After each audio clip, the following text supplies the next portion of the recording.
Let's first get you the latest. So a high-level meeting held at the residence of Prime Minister Narendra Modi has just concluded. The meeting went on for over 2 hours.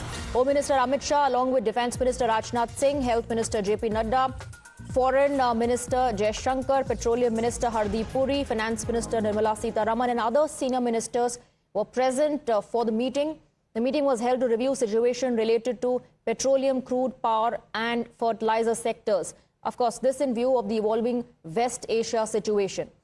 The focus, of course, in the discussion was around ensuring uninterrupted supply, stable logistics and efficient distribution across the country. The government is looking to take proactive steps to safeguard energy security and maintain adequate availability. Let's go across to Mohit, who's joining us with more details. So the meeting is over now. It has concluded. Mohit, what are you picking up? Well, in fact, Swati, the meeting lasted for more than 3.5 hours, and the high-level meeting at Prime Minister residence was being attended by the top ministers of the government, including Home Minister Amit Shah, Defence Minister Rajnath Singh, Petroleum Minister Hardeep Puri, Shivraj Singh Chauhan, External Affairs Minister Jaishankar, among others, and also the top bureaucrats of the government were present.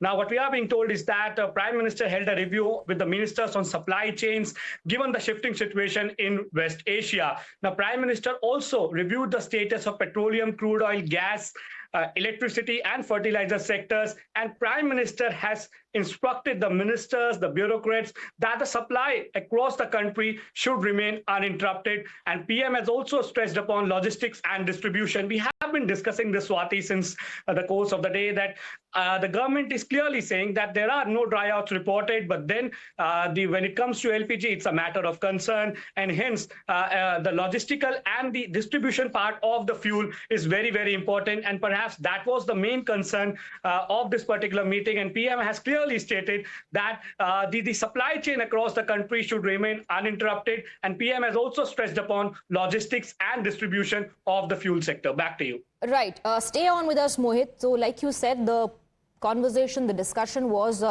about maintaining and securing our energy supply. There was an update as well that came in from the Indian government on the LPG situation, on the Indian sailors stuck in the Gulf. The government says all the Indian seafarers in the region are safe. 22 Indian flagged vessels with 611 sailors are still in the western Persian Gulf. Meanwhile, 547 sailors have so far been repatriated. And Mohit continues to be with us on the broadcast. This is also a priority, ensuring the safety of Indians in the Gulf region and, of course, the seafarers.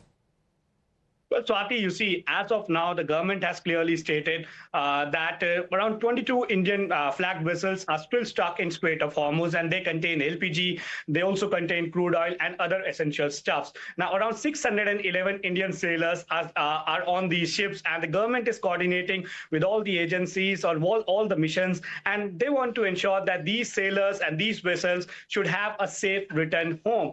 And we also know for a fact that the government has clearly stated since past 24 hours there has not been any casualty when it comes to Indian sailor, and perhaps that is why the government says that they are working on the ground. The DG shipping and all the people who are involved in are speaking to their counterparts so that these 22 vessels safely return home. But the question over here is, Swati, that it's been almost a week or 10 days that these ships are stuck over there.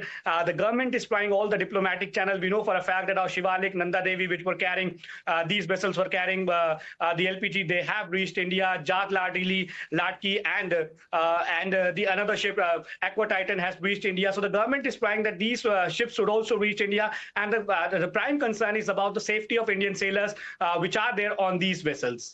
All right, Mohit, thank you very much for getting us the details.